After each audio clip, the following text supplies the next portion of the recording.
اس وقت Pakistani social media صارفین YouTuber اور ٹک ٹاکر رجب بٹ کی شادی کے موضوع پر بہت گفتگو کر رہے ہیں، جبکہ ولیمے کے بعد ان کے گھر وائلڈ لائف کے چھاپے نے اس معاملے کو مزید ہوا دے دی ہے۔ رجب بٹ کی شادی پر دولت کی ریل پیل، طلائی آئی فون یعنی سونے کا آئی فون، سونے کی گھڑی اور سب سے بڑھ کر شیر کے نومولود بچے کے تحفے پر خوب ہلا گلا ہو رہا ہے۔ ساتھ ہی ٹک ٹاکرز اور یوٹیوبرز کے کنٹینٹ پر بھی بحث کی جا رہی ہے۔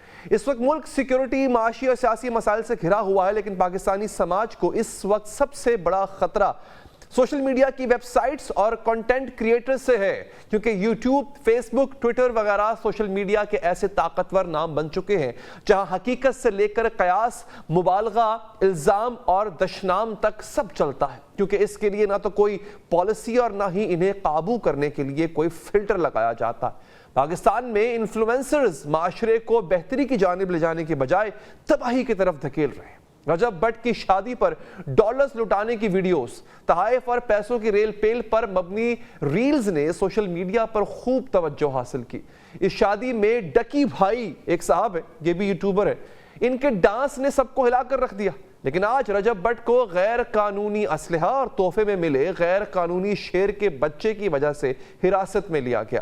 رجب بٹ کے کنٹینٹ کا جائزہ لیا جائے تو یوٹیوب اور ٹک ٹاک پر ان کے فالوورز کی تعداد 8 ملین کے قریب یعنی 80 لاکھ بنتی ہے، لیکن ان کے کنٹینٹ میں بھی گالم گلوچ، جھگڑے اور فحش گفتگو بہت عام ہے۔ اچھا، ویسے شکایت آپ لوگوں سے زیادہ بنتی ہے، اس طرح کے لوگوں کو آپ لوگوں نے ہیرو بنا کے رکھا ہے، اس طرح کا کنٹینٹ، اس سے لچر زبان استعمال کرنے والا شخص، آپ لوگ اس کو نہ صرف فالو کرتے ہیں بلکہ اگر آپ لوگوں کے کامنٹس پڑھے جائیں تو آپ لوگ صدقے باری جا رہے ہوتے ہیں۔ یہ جو معاملہ ہے یہ صرف ان لوگوں کے ذہنوں کی عکاسی نہیں کرتا، یہ آپ لوگوں کے ذہنوں کی بھی عکاسی کرتا ہے کہ بطور قوم ہم کس قدر پست ذہنیت کے مالک بن چکے ہیں کہ اس طرح کے لوگ آپ کے ہیروز ہیں۔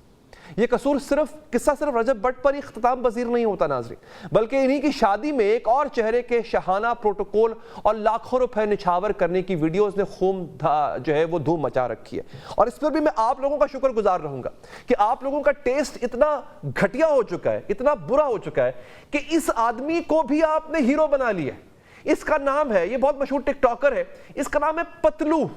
یہ آدمی پتلو کے نام سے جانا جاتا ہے۔ اس کا کنٹینٹ کیا ہے، اس کی یو ایس پی کیا ہے، اس کے پاس ٹیلنٹ کیا ہے، ذرا یہ بھی ملاحظہ کر لیں آپ۔ یہ ٹیلنٹ ہے اس آدمی کا۔ اب آپ لوگ ان لوگوں کو اپریشیٹ کر رہے ہوتے اور آپ کی اپریسیشن سے کمائے ہوئے پیسوں سے یہ لوگ گلچھرے اڑاتے اور پھر نتیجہ کیا نکلتا ہے وہ آپ کے سامنے۔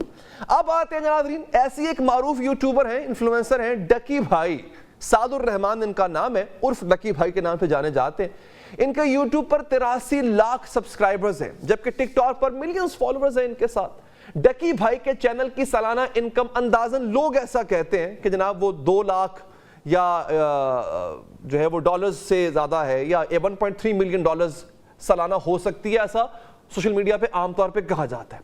کچھ ذرائع یہ بھی بتاتے ہیں کہ یہ کمائی جو ہے وہ 1.5 ملین ڈالر سالانہ ہے، ایسا کہا جاتا ہے، واللہ عالم کیا سچ ہے۔ یعنی 85 کروڑ روپے سالانہ اگر کوئی شخص کما رہا ہے، ڈکی بھائی اگر یہ کما رہے ہیں، تو کسی ایک ویڈیو میں بھی کوئی ایک ویڈیو ایسے نکال کے دکھا دیں جس میں کوئی تخلیقی خیال یا کوئی کارآمد بات ہو، لچر گفتگو، بازاری گفتگو، اور سب سے افسوسناک بات کیا ہے، یہ لوگ اپنی فیملی کو، اپنی امیجڈ فیملی کو، والدہ ہوں، بہنیں ہوں، وائف ہوں، وہ ان کے ساتھ، ان کے سامنے یہ غلیظ زبان استعمال کرتے ہیں۔ پہلی بات تو یہ ہے کہ ان کو لے کر آتے ہیں اسکرین پر اور پھر ان کا استعمال کرتے ہوئے ان کے سامنے اتنی غلط گفتگو کرتے ہیں جس پر آپ لوگ تالی بجاتے ہیں۔ لیکن یقیناً ناظرین، انٹرنیٹ کے عمومی ویورز کے لیے وہاں دیکھنے کے لیے بہت کچھ ہے کہ کس طرح ڈکی صاحب جو ہیں وہ اپنی وائف کو گفٹ دے رہے ہوتے ہیں، کس طرح روٹنے پر کوئی کسی کو منا رہا ہوتا ہے، شادی کے بعد کس طرح اپنے روز و شب جو ہے وہ گزارے جا رہے ہیں۔ اچھا، اب گزشتہ دنوں ڈکی بھائی حوالات کا چکر لگانے کے باعث سوشل میڈیا سے وہ دور رہے، لیکن رہائی کے بعد پہلے ہی ویلاگ میں اپنی بیگم کے ساتھ لڑائی کرنے کی ویڈیو اپلوڈ کر دی۔ اب کسی کی ذاتی زندگی کو دیکھ کے آپ لوگ کیسے محظوظ ہو سکتے ہیں، مجھے تو عوام کی سوچ پر حیرانی ہوتی ہے۔ یہی نہیں بلکہ یوٹیوبر نے ویڈیو میں اپنی بیوی کے کپڑے تک پھاڑ دیے تھے۔ ڈکی بھائی کا کنٹینٹ کیا ہے, یعنی آپ لوگوں کا ٹیسٹ کیا ہے, ایک دفعہ خود ملاحظہ کیجئے. بازاری زبان, بازاری طریقے استعمال کر کے یہ لوگ پیسہ کماتے ہیں اور آپ لوگ ان کو پاکستان کا سٹار بنا دیتے ہیں. کبھی ان کی ویڈیوز دیکھا کریں, جب یہ لوگ پبلک میں جاتے ہیں آپ لوگ ان کو پروٹوکول دیتے ہیں. میں یہ نہیں کہتا کہ آپ ان کو پروٹوکول مت دیں, لیکن دیکھیے کہ آپ خود کس قدر پستی میں جا رہے ہیں. کسی زمانے میں ٹیلی ویژن پہ کیسے کیسے لوگ آیا کرتے تھے جن کی گفتگو سن کے ہم کچھ سیکھا کرتے تھے, کیسے کیسے انٹلیکچوئلز پیدا ہوا کرتے تھے. اب آپ کیا چاہیں گے کہ آپ کا بچہ رجب بٹ بنے؟ آپ چاہیں گے آپ کا بچہ ڈکی بھائی کی طرح دن رات منہ سے گالیاں بکے؟ کیا آپ لوگ چاہیں گے کہ پتلو کی طرح کا نام بھی رکھے؟ یہ نام کیسا ہے؟ آپ کیوں اسے لوگوں کو ہیرو بنا رہے ہیں؟ اس وقت پاکستان کے سب سے زیادہ متنازع انفلوئنسر بھولا ریکارڈ جو ہے, اور ایک اور بھی ہے آئی تھنک نٹلر ان کا نام ہے, ان کی ویڈیو جو ہے وہ تنہائی میں دیکھنے کے قابل بھی نہیں ہوتی. انفلوئنسرز کا کنٹینٹ کسی بھی صورت میں پاکستانی معاشرے کی نمائندگی نہیں کر رہا, کم سے کم ایسے انفلوئنسرز کا. ایکس ہے, ٹویٹر ہے, فیس بک ہے, یوٹیوب, کسی حد تک شیئر ہونے والے مواد کی نگرانی اگر کی جائے تو ہو ہی نہیں سکتا کہ ایسے لوگوں کا کنٹینٹ چلے. مگر اس دور میں ٹک ٹاک اخلاقی تباہی کا بنیادی کردار بن چکا ہے. ٹک ٹاک اس وقت پاکستان کے کم پڑھے لکھے اور نوجوانوں کا سب سے بڑا پلیٹ فارم ہے. تقریباً 6 کروڑ لوگ اس کو استعمال کرتے ہیں. یہ دنیا میں 6 نمبر پر سب سے بڑی تعداد میں. جہاں ٹک ٹاکرز اپنی پروفائلز پر قابل اعتراض کنٹینٹ اپلوڈ کرتے ہیں, وہیں آئے روز مختلف ٹک ٹاکرز اور انفلوئنسرز کی فحش ویڈیوز بھی وائرل ہوتی ہیں. گزشتہ چند ماہ میں 20 سے زائد ٹک ٹاکرز لڑکیوں کی نازیبا ویڈیوز لیک ہو کر وائرل ہو چکی. سوال یہ ہے کہ کیا یہ ویڈیوز واقعی حادثاتی طور پر لیک ہوتی ہیں یا پھر ان میں کچھ اور معاملہ ہے؟ یہ ٹک ٹاکرز جو دن رات ویڈیوز اپلوڈ کرتی ہیں, کیا انہیں پرائیویسی کی اہمیت کا اندازہ نہیں؟ پچھلے 1 سال کے واقعات پر نظر ڈالیں ناظرین, تو جن بھی ٹک ٹاکرز کی ویڈیوز لیک ہوئی ہیں ان کے فالوورز میں لاکھوں گنا اضافہ ہوا ہے. اگر آپ ٹک ٹاک کی سکرولنگ کریں تو یہاں نہ تو کوئی عمر کی قید کا نظام ہے, نہ ہی کوئی کنٹینٹ پر کوئی جو ہے وہ صنفی امتیاز کا فلٹر ہے. یہاں کوئی بھی فرد کنٹینٹ کو اپنی مرضی کے مطابق سیٹ بھی کر سکتا. ٹک ٹاک پر ڈرگ سے لے کر ڈنکی لگانے تک کا طریقہ بآسانی دستیاب ہے.